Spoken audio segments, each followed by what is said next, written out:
तो जय हिंद साथियों, आज की इस वीडियो में देखने वाले हैं रेलवे भर्ती बोर्ड एनटीपीसी का प्रीवियस ईयर क्वेश्चन सी एन एक पब्लिक 2019 यानी कि 2019 में जो वैकेंसी आया था, ठीक ना, जिसका एग्जाम 29/12/2020 को पूछा गया क्वेश्चन, यानी कि 29/12/2020 को जो एग्जाम हुआ था CBT 1 का, उसका प्रीवियस ईयर क्वेश्चन देखने वाले हैं।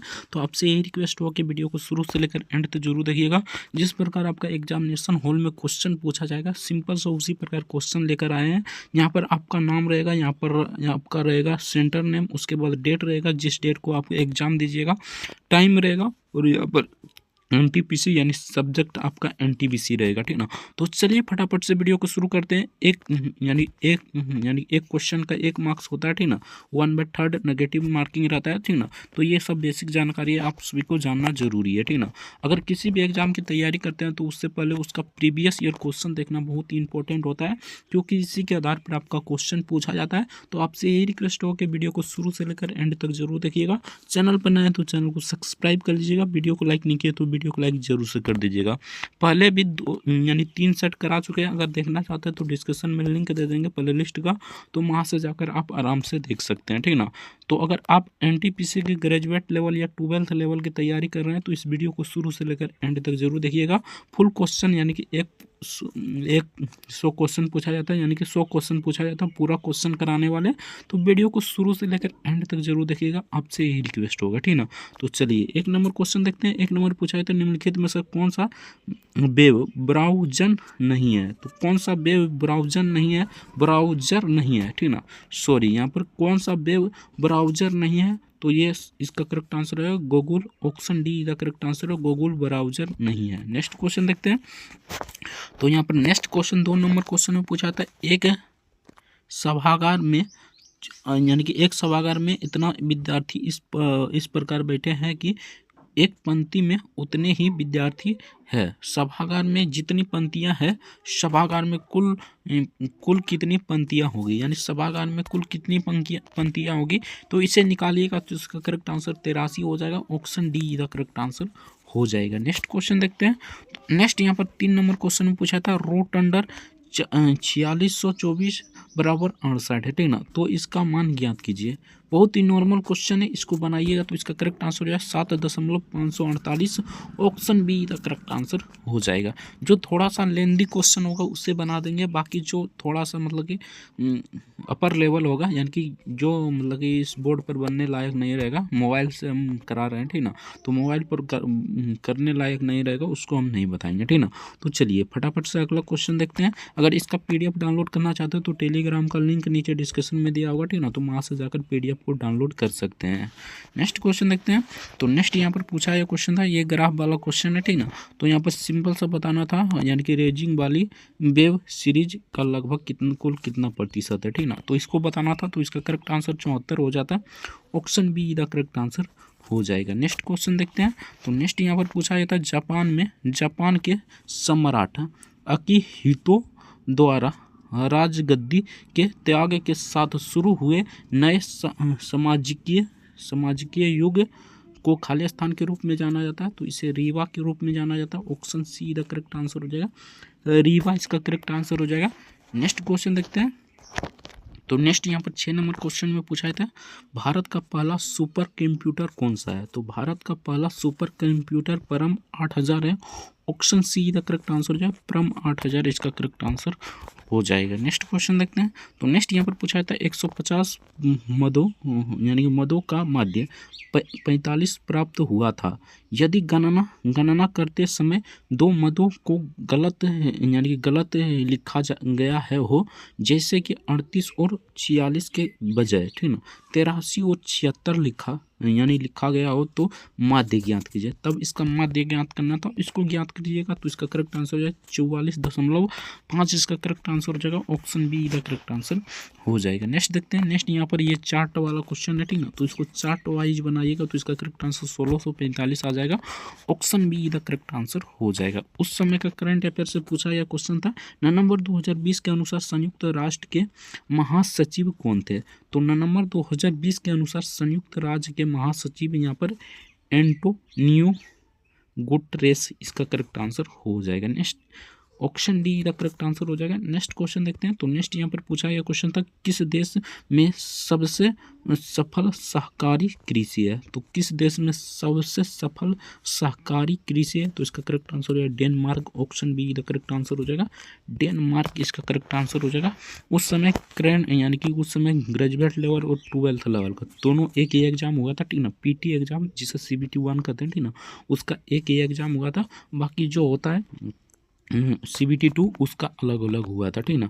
तो अगर आप 12th लेवल या ग्रेजुएट लेवल की तैयारी कर रहे हैं तो बेहिचक इस वीडियो को शुरू से लेकर एंड तक जरूर देखिएगा, दोनों के लिए ही फायदेमंद होगा, ठीक ना। अब की बार दोनों का अलग अलग कर दिया है, यानी कि 12th लेवल का अलग होगा, ठीक ना, उसके बाद ग्रेजुएट लेवल का अलग होगा, तो ठीक ना। तो इसको भी आपको ध्यान रखना है।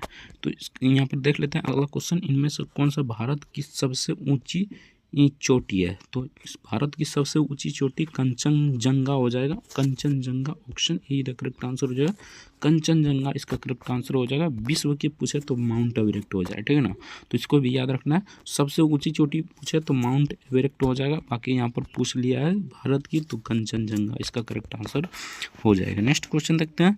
तो नेक्स्ट यहाँ पर पूछा गया तो क्वेश्चन था, यानी कार्य और समय का क्वेश्चन है, ठीक ना। तो ABC एक किसी कार्य को 5 दिन में पूरा कर सकते हैं, BCD यानी PCD उसी कार्य को 10 दिन में पूरा कर सकते हैं, CDA उसी कार्य को 15 दिन में पूरा कर सकता है, यानी कि इस प्रकार पूरा करता है काम। तो आपको बताना था ABCD यानी सब मिलकर कितने दिन में काम पूरा करेगा, ठीक ना। तो इसको निकालिएगा तो इसका करेक्ट आंसर हो जाएगा option be the correct answer है 7.1/2, इसका करेक्ट आंसर हो जाएगा, यानी कि 7.5 दिन में। Option be the correct answer हो जाएगा। नेक्स्ट क्वेश्चन देखते हैं। तो नेक्स्ट यहाँ पर पूछा गया क्वेश्चन था, यानी कि उस शब्द का चयन करें यानी कि चयन कीजिए जो अन्य 3 से भिन्न हो, ठीक ना। तो यानी कि इसके संबंध में इसका, ठीक ना, इसका संबंध इससे, तो इसका संबंध इससे नहीं हो जाएगा, ठीक ना। यानी कि भिन्न जो होगा वही आपको निकालना था, तो इसका करेक्ट आंसर हो जाएगा option C the correct answer हो जाएगा। नेक्स्ट क्वेश्चन देखते हैं। अगर अभी तक वीडियो को लाइक नहीं किया तो आपसे रिक्वेस्ट होगी कि वीडियो को लाइक जरूर से कर दीजिएगा। अगर इसका PDF डाउनलोड करना चाहते हैं तो टेलीग्राम का लिंक नीचे डिस्क्रिप्शन में दिया होगा, ठीक ना। तो वहाँ से जाकर आराम से इस PDF को डाउनलोड कर सकते हैं। 14 नंबर क्वेश्चन में पूछा था 5,000 की राशि कुछ भाग साधारण ब्याज की 5% वार्षिक दर पर, कुछ और भाग साधारण ब्याज की दर से 10% की वार्षिक पर, ठीक ना, उधार लिया जाता है। 5 वर्ष के बाद ब्याज के रूप में कुल राशि इतना रुपया साधारण ब्याज की दर 10% की वार्षिक दर से धनराशि ज्ञात कीजिए। यानी कि यहाँ पर धनराशि ज्ञात करना था, ठीक ना। थोड़ा सा घुमा कर क्वेश्चन है, आराम से बनाइएगा। तो इसका correct answer option A the correct answer हो जाएगा 2000, इसका करेक्ट आंसर हो जाएगा। नेक्स्ट क्वेश्चन देखते हैं। तो नेक्स्ट यहाँ पर पूछा गया क्वेश्चन था, किस अफ्रीकी देश ने विश्व मलेशिया दिवस यानी कि मलेरिया दिवस के अवसर पर बच्चों को रोग के प्रभाव से मुक्त करने हेतु पहल मलेरिया वैक्सीन लॉन्च किया था? तो इसका करेक्ट आंसर हो जाएगा यहाँ पर मालदीव। थोड़ा से अच्छे से बता देता है, तो इसका करेक्ट आंसर हो जाएगा Maldives. Option C the correct answer हो जाएगा। तो चलिए नेक्स्ट क्वेश्चन देखते हैं। तो नेक्स्ट यहाँ पर पूछा गया क्वेश्चन था, बहुत ही नॉर्मल क्वेश्चन है, निम्नलिखित को ज्ञात कीजिए। तो सिंपल सा इसको बनाइएगा तो माइनस यहाँ पर 0 हो जाएगा, ठीक ना। अरे इसको इसमें घटाइएगा, ठीक ना, तो सिंपल सा इसका करेक्ट आंसर 0 हो जाएगा। Option D the correct answer हो जाएगा। नेक्स्ट क्वेश्चन देखते हैं। तो नेक्स्ट यहाँ पर पूछा गया था, भारत सरकार के कौशल विकास कार्यक्रम का क्या नाम है?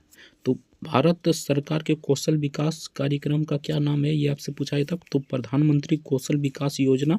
Option D the correct answer हो जाए प्रधानमंत्री कौशल विकास योजना, इसका करेक्ट आंसर हो जाएगा। नेक्स्ट देखते हैं। उस समय का करंट अफेयर से पूछा गया क्वेश्चन था, 2018 के विश्व पर्यावरण दिवस का फोकस था। तो फोकस क्या था? तो प्लास्टिक प्रदूषण को मुक्त करना, ठीक ना, यही फोकस था। Option D the correct answer हो जाएगा।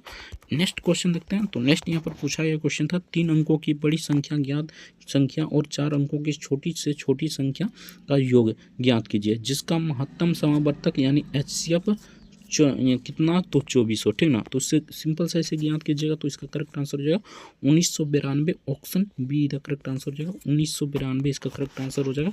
नेक्स्ट क्वेश्चन देखते हैं। तो नेक्स्ट यहाँ पर पूछा गया क्वेश्चन था, भारतीय संविधान में स्वच्छंदता, समानता और बंधुता, यानी कि स्वतंत्रता, समानता और बंधुता की अवधारणा किस देश से ग्रहण किया गया है, यानी किस देश से लिया गया है, तो ये फ्रांस से लिया गया। Option A the correct answer हो जाएगा, फ्रांस इसका करेक्ट आंसर हो जाएगा। नेक्स्ट क्वेश्चन देखते हैं। तो नेक्स्ट यहाँ पर सिंपल सा इसको सॉल्यूशन करना था, ठीक ना। तो यहाँ पर देखिए पहले पॉइंट वाला सॉल्यूशन करना था, ठीक ना। उसके बाद आप पूरा सॉल्यूशन कीजिएगा तो बोर्ड मास के रूल लगाइएगा, ठीक ना। पहले भागा का काम होगा, ठीक ना। यानी कि यहाँ पर देखिए 24 है, ठीक ना। 24 प्लस यानी 7.2 बट्टे यहाँ पर हो जाएगा 8 माइनस 3 बट्टे, ठीक ना। 3 इंटू है 2 पॉइंट यहाँ पर देखिए पहले इसको कीजिए, ठीक ना। फ्रैक्शन वाला को कीजिए, यानी कि पहले भाग वाला कीजिए। तो सिंपल सा इसको 0 से 0 यहाँ पर हटाइएगा तो 80 आ जाएगा, यानी 72/80। सिंपल सा इस प्रकार काटिए कूटिएगा तो इसका करेक्ट आंसर आ जाएगा 23। ऑप्शन ए इधर करेक्ट आंसर हो जाएगा। अगर उस प्रकार नहीं होता तो सिंपल सा यहाँ पर आप मतलब डिजिटल सम भी ले सकते हैं। तो चलिए डिजिटल सम ही लेते हैं, ठीक ना।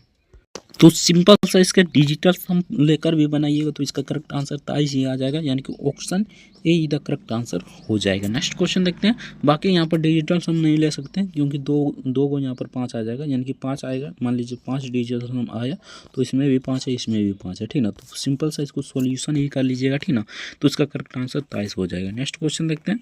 तो नेक्स्ट यहाँ पर पूछा गया क्वेश्चन था 22 नंबर में 12.50 प्रति वर्ग किलोमीटर की दर से एक कमरे पर फर्श बनाने की कुल लागत 3675 है, यानी कि इतना रुपया, ठीक ना। यदि चौड़ाई और लंबाई का अनुपात 2:3 है तो लंबाई ज्ञात कीजिए। तब लंबाई आपको ज्ञात करना था। बहुत ही नॉर्मल क्वेश्चन है, इसे बनाइएगा तो इसका करेक्ट आंसर 21 आ जाएगा, 21 metre. Option C the correct answer हो जाएगा। नेक्स्ट क्वेश्चन देखते हैं। तो नेक्स्ट यहाँ पर पूछा था वो रोड क्षेत्र का सबसे महत्वपूर्ण औद्योगिक क्षेत्र है, तो इसका करेक्ट आंसर है जर्मनी। जर्मनी एक महत्वपूर्ण औद्योगिक क्षेत्र है। Option C the correct answer हो जाएगा। नेक्स्ट क्वेश्चन देखते हैं। तो नेक्स्ट यहाँ पर पूछा था कोई धनराशि एक निश्चित वार्षिक चक्रवृद्धि ब्याज की दर पर 2 वर्ष में बढ़ाकर इतना रुपया और 3 वर्ष में बढ़ाकर इतना रुपया हो जाती है, तो इसका दर ज्ञात कीजिए। तो सिंपल सा इसको दर निकालिएगा तो इसका करेक्ट आंसर हो जाएगा 10%, यानी कि option C the correct answer हो जाएगा। अगर इसका पीडीएफ डाउनलोड करना चाहते हैं तो टेलीग्राम का लिंक नीचे डिस्क्रिप्शन में दिया होगा, तो वहाँ से जाकर पीडीएफ को डाउनलोड कर सकते हैं। नेक्स्ट क्वेश्चन देखते हैं। 4 युग्म दिए गए हैं जिसमें से 3 किसी प्रकार समान है, एक असंगत है। असंगत का यहाँ पर चयन करना था, ठीक ना। तो यहाँ पर देखिए अगर 12 गुने 2 करते हैं, ठीक ना। तो 12 गुने 2 करते हैं तो यहाँ पर 24 हो जाता है, ठीक ना। और 5 गुने 2 करते हैं, यानी कि यहाँ पर देख लीजिए सिंपल सा इसको मतलब निकालिएगा तो सिंपल सा किस प्रकार निकलेगा। तो यहाँ पर देखिए पहला अंक यहाँ पर 5 है, ठीक ना। यानी कि 5 यानी 2 है तो 4 हो गया, ठीक ना। तो सिंपल सा इसको निकालिएगा तो इसका करेक्ट आंसर 66/66 और 6 इसका करेक्ट आंसर हो जाएगा, यानी कि ये दोनों असंगत है, ठीक ना। तो कैसे असंगत है इसे जांचने के लिए क्या करना होगा, तो सिंपल सा यहाँ पर इस आधार पर छांट सकते थे। यहाँ पर देख लीजिए 2 है यहाँ पर, ठीक ना। तो इधर 2 है लेकिन यहाँ पर 4 है, ठीक ना। यहाँ पर 5 है तो यहाँ पर 5 है लेकिन यहाँ पर 4 है, ठीक ना। यहाँ पर 6 है, यहाँ पर 6 है लेकिन यहाँ पर 4 होना चाहिए, ठीक ना। यहाँ पर भी देखिए 3 है, यहाँ पर भी 3 है लेकिन यहाँ पर 4 है, ठीक ना। कॉमन सेंस लगाना होगा तभी आप आंसर मार सकते हैं, ठीक ना। तो इसका correct answer option C the correct answer हो जाएगा। नेक्स्ट क्वेश्चन देखते हैं। तो नेक्स्ट यहाँ पर पूछा था 100 और 200 के बीच आने वाली उन सभी संख्याओं का योग ज्ञात कीजिए जो 12 से विभाजित हो, ठीक ना। यानी कि 100 से 200 के बीच आने वाली उन सभी संख्याओं का यानी कि इतना योग होना चाहिए, ठीक ना। तो इसका करेक्ट आंसर हो जाएगा 1200। बहुत ही नॉर्मल क्वेश्चन था। Option D the correct answer हो जाएगा। बाकी 12 से कोई कटेगा देख लीजिए, ठीक ना। 12 से ये नहीं कट सकता, ठीक ना। यानी कि ये भी नहीं कटेगा। सिंपल सा या 1200 इसका करेक्ट आंसर हो जाएगा। Option D the correct answer हो जाएगा। नेक्स्ट क्वेश्चन देखते हैं। नेक्स्ट यहाँ पर पूछा गया क्वेश्चन था यानी कि लुप्त संख्या पर कौन सी आ जाएगी, यही आपसे पूछा गया था। तो ये देखिए किस प्रकार आपको बनाना है, ठीक ना। तो यहाँ पर देखिए ए, ठीक ना। यहाँ पर भी ए आ जाएगा, ठीक ना। सिंपल सा बात है, ए आ जाएगा। उसके बाद बी और सी, ठीक ना। उसके बाद क्या आ जाएगा यहाँ पर, तो डी आ जाएगा, ठीक ना। उसके बाद सी और ई के बाद क्या आ जाएगा, तो ई के बाद आ जाएगा यहाँ पर जी, यानी कि ई के बाद यहाँ पर ई के बाद एफ आता है, तो सी के बाद यहाँ पर ई आया, सॉरी यहाँ पर सी के बाद ई आया, यानी कि 2 का गैप है, ठीक ना। तो सिंपल सा यहाँ पर 2 का गैप कीजिएगा तो जी आ जाएगा, ठीक ना। उसके बाद देखिए यहाँ पर डी के बाद जी आया, जी के बाद जे आ जाएगा, ठीक ना। सिंपल सा ऑप्शन यही द करेक्ट आंसर हो जाएगा। इस प्रकार को क्वेश्चन आपको 6 से 7 प्रश्न देखने को मिलेगा, ठीक ना। कोडिंग वाला क्वेश्चन तो आपको अच्छे से कर जाना है। नेक्स्ट क्वेश्चन देखते हैं। तो नेक्स्ट यहाँ पर पूछा था बेला शुभम से लंबा है, ठीक ना। उमेश शुभम से लंबा है, परंतु बेला से ठिगना है, यानी तिगना हो जाता है। यहाँ पर ठिगना लिख लिया है, लेकिन यहाँ पर तिगना हो जाता है। तिगना है सलमान, राहुल और शुभम से तिगना है, ठीक ना। शुभम राहुल से लंबा है, यानी समूह में सबसे तिगना कौन है, यानी ठिगना कौन है। तो इसका करेक्ट आंसर है Salman, option be the correct answer हो जाएगा। सलमान इसका करेक्ट आंसर हो जाएगा। नेक्स्ट क्वेश्चन देखते हैं। तो नेक्स्ट यहाँ पर पूछा गया क्वेश्चन था, यहाँ पर देख लीजिए, ठीक ना। नेक्स्ट देखते हैं। तो नेक्स्ट यहाँ पर पूछा था यदि ए प्लस बी का अर्थ माइनस है, ठीक ना। ए यहाँ पर देख लीजिए ए बी का भाई है, ठीक ना। नॉर्मल क्वेश्चन है ये, आपको पूछा गया था, यानी कि ब्लड रिलेशन से क्वेश्चन। तो इसका करेक्ट आंसर हो जाएगा ऑप्शन ए इधर करेक्ट आंसर हो जाएगा। नेक्स्ट क्वेश्चन देखते हैं। नेक्स्ट यहाँ पर पूछा था निम्न में से किस रक्त समूह वाले लोगों को सार्वभौमिक प्राप्तकर्ता माना जाता है। तो ए बी को सार्वभौमिक प्राप्तकर्ता और ग्रहण करने वाला वो हो जाएगा, ठीक ना। ओ पॉजिटिव हो जाएगा, बाकी प्राप्त करता यानी देने वाला हो जाएगा ए बी। नॉर्मल क्वेश्चन था, ऑप्शन बी इधर करेक्ट आंसर हो जाएगा। नेक्स्ट क्वेश्चन देखते हैं। तो नेक्स्ट यहाँ पर पूछा था निम्नलिखित में से कौन सा एक बाघ संरक्षित है, ठीक ना। यानी कि इसमें से कौन सा एक बाघ संरक्षित है। तो जिम कॉर्बेट नेशनल पार्क हो जाएगा, ऑप्शन बी इधर करेक्ट आंसर हो जाएगा। नेक्स्ट क्वेश्चन देखते हैं। तो नेक्स्ट यहाँ पर पूछा था ए बी सी किसी कार्य को क्रमशः 40 दिन में, 60 दिन में और 80 दिन में पूरा करते हैं। तीनों ने मिलकर कार्य शुरू किया है, ठीक ना। परंतु ए ने कार्य को समाप्त होने से 11 दिन पहले ही छोड़ दिया, ठीक ना। बी उसी कार्य को समाप्त होने से पहले 8 दिन पहले छोड़ दिया, ठीक ना। पूरे कार्य को पूर्ण होने में कितने दिन लगेंगे। तो इसका करेक्ट आंसर हो जाएगा 26 दिन, option C the correct answer हो जाएगा। बनाइएगा तो इसका करेक्ट आंसर 26 आ जाएगा। नेक्स्ट क्वेश्चन देखते हैं। तो उस समय का करंट अफेयर से पूछा यह क्वेश्चन था अगस्त 2020 में किसको steel authority of India limited से अलग अध्यक्ष चुना गया था। तो इसका करेक्ट आंसर हो जाएगा सोम मंडल, यानी कि उस समय का करंट अफेयर से पूछा गया क्वेश्चन था। नेक्स्ट क्वेश्चन देखते हैं। तो नेक्स्ट यहाँ पर पूछा था एक पार्टी में ABCD यानी कि ये आपका नामक 5 व्यक्ति था, ठीक ना, जिसमें से 2 युगल है, यानी कि ये आपका ब्लड रिलेशन क्वेश्चन हो गया, ठीक ना। तो इसका करेक्ट आंसर हो जाए ए इंजीनियर है। ये आपसे पूछा गया था, तो ए इंजीनियर है। नेक्स्ट क्वेश्चन देखते हैं। कांग्रेस के किस अधिवेशन में स्वराज की प्राप्ति का आह्वान किया गया था। तो इसका करेक्ट आंसर जो 1906 में, ऑप्शन सी का करेक्ट आंसर हो जाएगा 1906 इसका करेक्ट आंसर हो जाएगा। नेक्स्ट देखते हैं। तो नेक्स्ट यहाँ पर पूछा था ABCD एक वर्ग है, ठीक ना। एक्स AB के मध्य बिंदु है, ठीक ना। BC एक बिंदु Y पर इस प्रकार है कि, ठीक ना, BY बराबर इतना, ठीक ना। यानी कि कुछ इस प्रकार क्वेश्चन दिया गया था। तो इसका करेक्ट आंसर है 60 √3 centimetre. Next question 2 centimetre. Next question देखते हैं। नेक्स्ट यहाँ पर पूछा गया था पुरातात्विक खुदाई के बारे में अंड्रेस्ट मोके द्वारा लिखित पुस्तक का नाम क्या है। तो इसका करेक्ट आंसर हो जाएगा फादर, यानी कि ये हो जाएगा option be the correct answer हो जाएगा मोहनजोदड़ो, इसका करेक्ट आंसर हो जाएगा। नेक्स्ट क्वेश्चन देखते हैं। तो नेक्स्ट यहाँ पर ये आपसे पूछा गया क्वेश्चन था, यानी कथन और निष्कर्ष वाला क्वेश्चन है। तो केवल एक निष्कर्ष पालन करता है। यहाँ पर पूछा गया था सभी चॉकलेट कैंडी है, सभी कैंडी कॉफ़ी है, ठीक ना। सभी चॉकलेट कॉफ़ी है, ये बिल्कुल सही है। बाकी ये सभी चॉकलेट यहाँ पर कुछ सभी ट्रॉफी चॉकलेट है, ये गलत हो जाएगा। तो इसका करेक्ट आंसर ऑप्शन ये करेक्ट आंसर हो जाएगा। नेक्स्ट क्वेश्चन देखते हैं। तो नेक्स्ट यहाँ पर पूछा गया क्वेश्चन था उस विकल्प का चयन करें जिसका तीसरे पद के साथ वही संबंध है जो दूसरे पद के साथ है, ठीक ना। तो यहाँ पर इसके साथ इससे है, तो डॉग का संबंध हो जाएगा option C the correct answer हो जाएगा चाइनीज, इसका करेक्ट आंसर हो जाएगा। नेक्स्ट देखते हैं। नेक्स्ट यहाँ पर पूछा गया था इनमें से भारत के किस वायसराय निर्वाचित स्थानीय सरकारी निकायों के सृजन की पहल की थी। तो इसका करेक्ट आंसर हो जाएगा Lord Ripon, option be the correct answer हो जाएगा लॉर्ड रिपन, इसका करेक्ट आंसर हो जाएगा। नेक्स्ट क्वेश्चन देखते हैं। तो नेक्स्ट यहाँ पर पूछा जाता है भारत का संविधान दिवस कब मनाया जाता है, ठीक। किस दिन मनाया जाता है? भारत में संविधान दिवस 26 नवंबर को मनाया जाता है, ठीक ना, इसको याद रखिएगा, ऑप्शन ए इधर करेक्ट आंसर हो जाएगा। संविधान इस दिन बनकर पूरा तैयार हो गया था, लेकिन लागू कब हुआ था? तो 26 जनवरी को हुआ था। ये भी आपको याद रखना है, ये भी आपसे पूछ सकता है। नेक्स्ट क्वेश्चन देखते हैं।